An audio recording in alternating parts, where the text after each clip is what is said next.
शुरुआत करेंगे उज्जैन से मिल रही खबर के साथ, जहां शिवराज कैबिनेट की बैठक में कई अहम फैसले हुए हैं। बाबा महाकाल की अध्यक्षता में बैठक हुई। गृह मंत्री डॉक्टर नरोत्तम मिश्रा ने बताया अब महाकाल लोक के नाम से महाकाल कॉरिडोर जाना जाएगा। उज्जैन हवाई पट्टी के विस्तार को कैबिनेट की मंजूरी मिल गई है। उज्जैन पुलिस बैंड में 36 नए पदों की भर्ती होगी। क्षिप्रा नदी को अविरल बनाए रखने की योजना पर सहमति जताई गई है। तो ये बड़ी खबर आपको बता रहे हैं। उज्जैन में शिवराज कैबिनेट की बैठक हुई और कई अहम प्रस्ताव जिस पर मुहर लगी है। बाबा महाकाल की अध्यक्षता में ये बैठक हुई।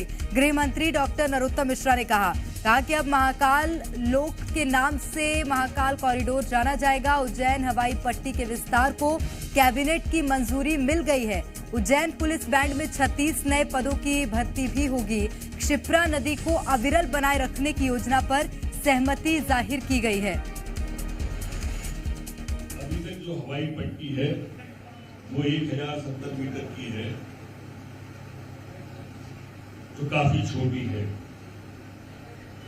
पूरा परिसर अगर मिला लें तो लगभग 30 हेक्टेयर का होता होगा।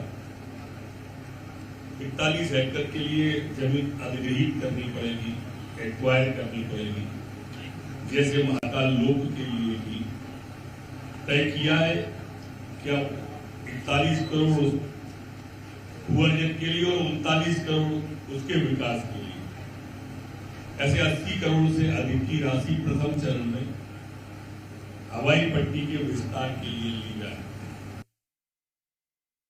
ऐसे 11 बोर्ड मिला के 36 और मतलब 47 पदों का एक बैंड बने और उसके लिए 36 नए पद उज्जैन में बैंड के लिए स्वीकृत करने का आज महाकाल की कृपा से तय हुआ। कैबिनेट की बैठक बुलाई गई जिसमें कई अहम फैसलों पर मुहर लगाई गई है। बैठक के बाद गृह मंत्री नरोत्तम मिश्रा ने कहा कि बाबा महाकाल की अध्यक्षता में ये बैठक हुई।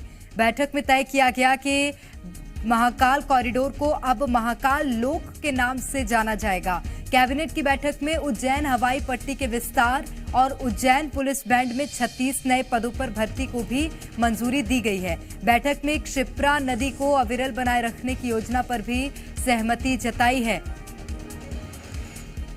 तो आज उज्जैन में शिवराज कैबिनेट की बैठक आयोजित की गई थी और अध्यक्षता थी बाबा महाकाल की। अगर आप तस्वीरें देखेंगे, बीच में बाबा महाकाल की फोटो को लगाया गया है, उसमें माल्यार्पण करके इस बैठक की शुरुआत की गई थी और कई अहम फैसले ऐसे थे जिस पर मुहर लगाई है। बैठक के बाद गृह मंत्री डॉक्टर नरोत्तम मिश्रा ने खुद भी कहा कि बाबा महाकाल की अध्यक्षता में ये बैठक हुई। ज्यादा जानकारी लेंगे और चलते हैं। इस वक्त हमारे साथ हमारे संवाददाता प्रमोद शर्मा सीधे जुड़ गए हैं। प्रमोद, उज्जैन में आज ये बैठक हुई थी और उज्जैन के विकास को लेकर कई अहम प्रस्ताव थे, कई अहम फैसले थे जिस पर मुहर लगी है।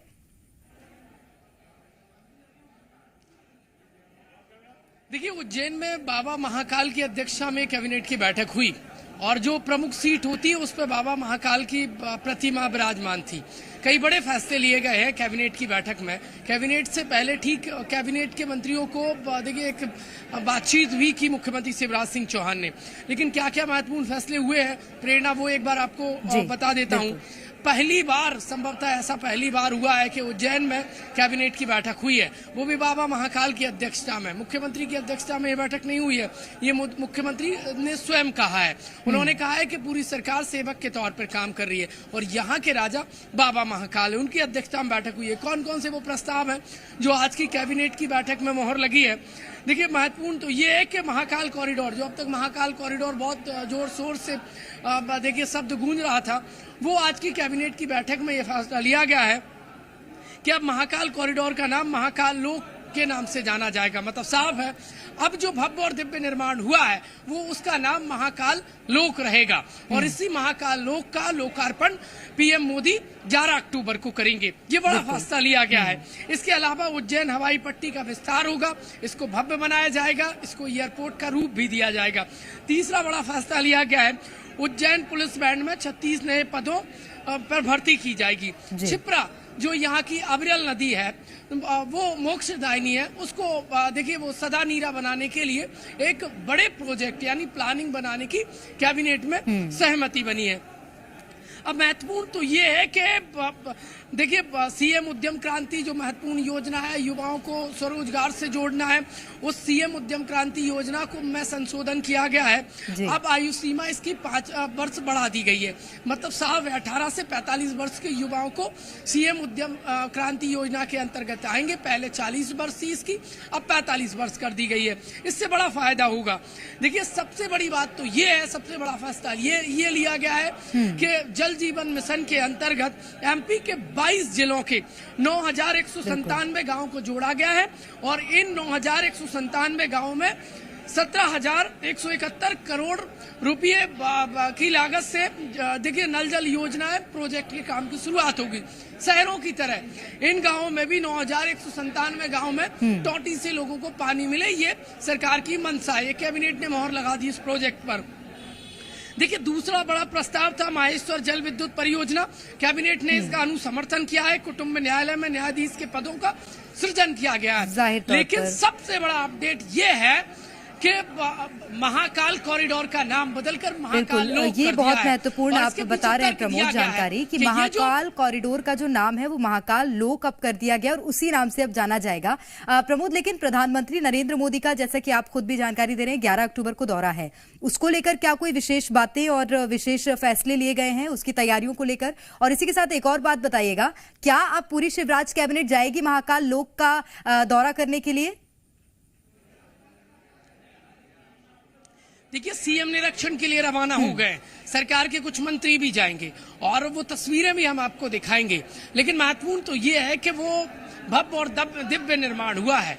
और महाकाल लोक ही नाम क्यों रखा गया, इसके पीछे मैं तर्क आपको बता देता हूँ। कुछ जो तथ्यात्मक है वो ये है कि महाकाल का पूरा देखिए वहां पर परिवार है।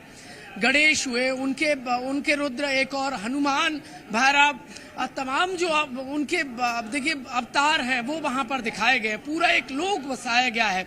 और ये पूरी जो सृष्टि है, जो उज्जैन है, यहाँ के राजा महाकाल है और यहाँ पर महाकाल का नाम जुड़ा रहे। देखिए, सदियों सदियों तक, जब तक ये पृथ्वी है तब तक, और इसीलिए इसका नाम महाकाल लोक रखा गया है। वो मनमोहक तस्वीरें थी, भव्य तस्वीरें थी। और ये निर्माण को लेकर भी एक बात साफ कही मुख्यमंत्री ने कि 2017 में इस प्रोजेक्ट की शुरुआत बीजेपी सरकार ने की थी। 18 में टेंडर हुए और इसके बाद सरकार बदली और ये प्रोजेक्ट ठंडे बस्ते में चला गया। इस प्रोजेक्ट को लेकर सियासत भी भरपूर हुई है। कांग्रेस पार्टी कहती रही है कि ये जो प्रोजेक्ट की शुरुआत है वो कमलनाथ सरकार ने की। लेकिन अब ये बीजेपी की तरफ से साफ किया गया है कि बीजेपी सरकार की समय 17 में इसकी शुरुआत हुई थी, 18 में टेंडर हुए और कमलनाथ सरकार के समय इस योजना को ठंडे बस्ते में डाला गया। देखिए, सियासत भी भरपूर होगी। लेकिन अभी फिलहाल विशेष ध्यान देने वाली बात यह है प्रमोद कि वो जो भव्य कॉरिडोर बनाया गया है उसकी भव्यता और झलकेगी जब 11 अक्टूबर को प्रधानमंत्री नरेंद्र मोदी उसका दौरा करने आएंगे और उसकी शुरुआत करेंगे। बहुत शुक्रिया प्रमोद आपका तमाम जानकारी के लिए।